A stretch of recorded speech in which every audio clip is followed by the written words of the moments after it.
네, 어떤 분이 인천 주님의 교회 김용두가 왜 이단이냐 이렇게 물어보시는데요. 인천 주님의 교회 김용두는 목사가 아닙니다.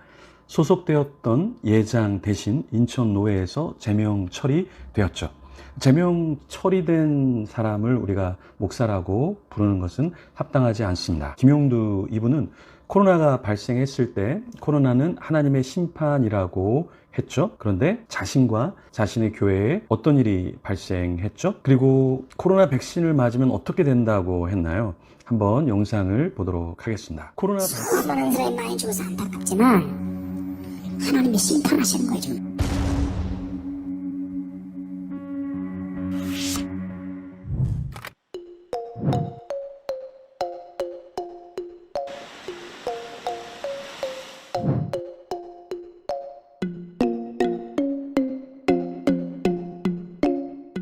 그러니까 코로나 바이러스가 있으면서 동성연자들 거들여서 바이러스 나오고 사이비 이단 이런 데서 바이러스가 나오고 수많은 사람이 많이 죽어서 안타깝지만 하나님이 심판하시는 거예요 지금. 하나님이 경고하시는 거예요 경고. 지금 여러분 우리 다 QR코드 있잖아요. 그거 하면 중국으로 다 기수가 다 넘어간대요. 그 백신을 개발하면 백신을 맞은 사람 그 백신 안에 그 사람의 유전자까지 다 조작할지고 그 사람의 정신과 육체가 다 조종할 수 있다는 거예요. 결국에는 뭐예요 이제 인간을 통제하는 쪽으로 가게 되는 거예요 이제.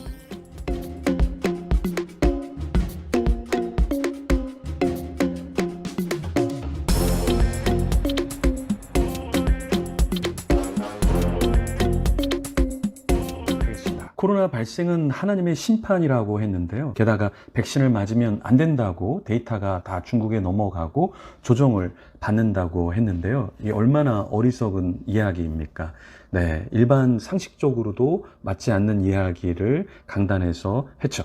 이런 김용두 이분은 이미 2009년에 예장 합신 94회 총회에서 이단으로 결의가 되었죠. 게다가 이미 2007년 김용두로부터 피해를 입은 사람들에게 제보가 들어왔죠. 피해를 입은 자들은 영적, 정신적, 물질적으로 피해를 입었다고 주장을 했습니다. 회계 기록을 교인들 중 요청을 했는데요. 그러나 전혀 보여주지 않았죠. 이런 점도 아주 큰 문제가 됩니다. 그러면 김용두가 이단으로 정죄된 이유를 한번 살펴보도록 하겠습니다. 왜 예장 합신이 김용두를 이단으로 규정했을까요? 같이 이런 내용 들어보시죠. 최근에 박혁을 이어서 정재한이라는 친구도 활동하고 있고 또 그와 동일한 그런 색깔을 띠고 김주은이라는 여자가 또 이렇게 부각이 되고 있죠. 급부상하고 있죠. 먼저 이 김주은이라는 여자가 어떤 여자인지 알 필요가 있습니다. 신앙적인 배경이 무엇인가? 이 김주은이라는 이 여자는 사실은 이미 이단으로 정죄된 인천의 주님의 교회 김용두 목사의 딸로 알려져 있습니다. 여러 자료를 찾아봤는데 분명히 증거 자료가 남아있고 주님의 교회 김용두 목사의 딸이 맞습니다. 근데 김용두 목사는 이미 이단으로 정죄되었고 2009년도에 정죄된 것으로 알고 있습니다. 여러분들이 이단 사이비 연구단체인 현대종교 그 홈페이지에 들어가시면 각 교단이 이단으로 결의한 단체나 개인 그리고 교회가 어디인지 다 보실 수가 있습니다. 예장 합신을 통해서 이미 2009년도에 이단으로 정죄된 그런 목사입니다. 그 사유가 무엇이냐면 이단으로 정죄된 사유가 이렇게 정리가 되어 있습니다. 자기 우상화, 신격화의 위험성, 그리고 자의적 성경 해석, 신비주의적 체험 신봉, 영지주의적 신비사상, 비성경적인 천국론과 지옥론, 성령의 역사를 주술적으로 변질시키는 것, 직통계시, 김기동과 같은 귀신론, 귀신을 이야기할 때에 타락한 피조물로서 보는 것이 아니라 사람이 죽으면, 특별히 그냥 사람의 영혼이 죽으면 귀신이 된다 이렇게 가르치고, 심한 경우에는 신자도 죽어도 원한을 품고 죽으면 귀신이 될 수 있다, 이런 사상이 바로 김기동의 사상이죠. 근데 그런 맥락과 같은 귀신론을 가지고 있다는 것입니다. 이런 내용은 성경적 교리적으로 합당하지 않죠. 김용두는 계시에 관해서도 굉장히 강조를 했는데요. 영상 한번 보시죠. 아멘. 할렐루야. 자, 오늘 설교 제목을 그렇게 붙여봤습니다. 여러분 한번 따라서 한번 해볼까요? 하나님의 말씀에는 새로운 계시층이 항상 존재한다. 새로운 계시층이 항상 존재한다.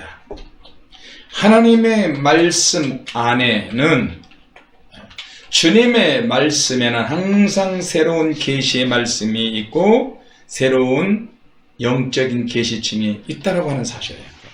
계시에 관해 할렐루야. 이야기할 수 있습니다. 그런데 문제는 자신이 직통 계시, 음성을 받는 것으로 말하는 것이죠. 영상 한번 보겠습니다. 제가 오늘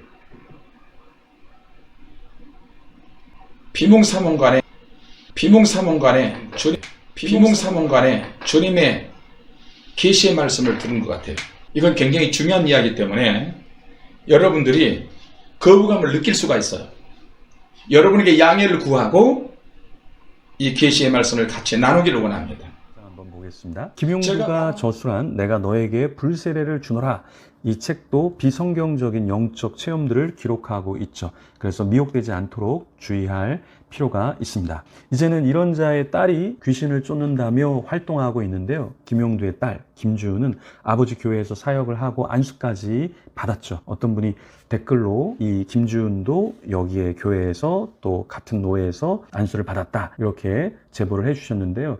아버지와 딸 김주은은 직통계시 귀신론 성령의 역사를 주술적으로 변질시키는 것 아주 유사한 모습을 보여주고 있죠. 이런 것은 신학 교리적으로 건전하지 않습니다. 이런 것에 현혹되어서는 안 됩니다. 여러분들 주의하시기 바랍니다.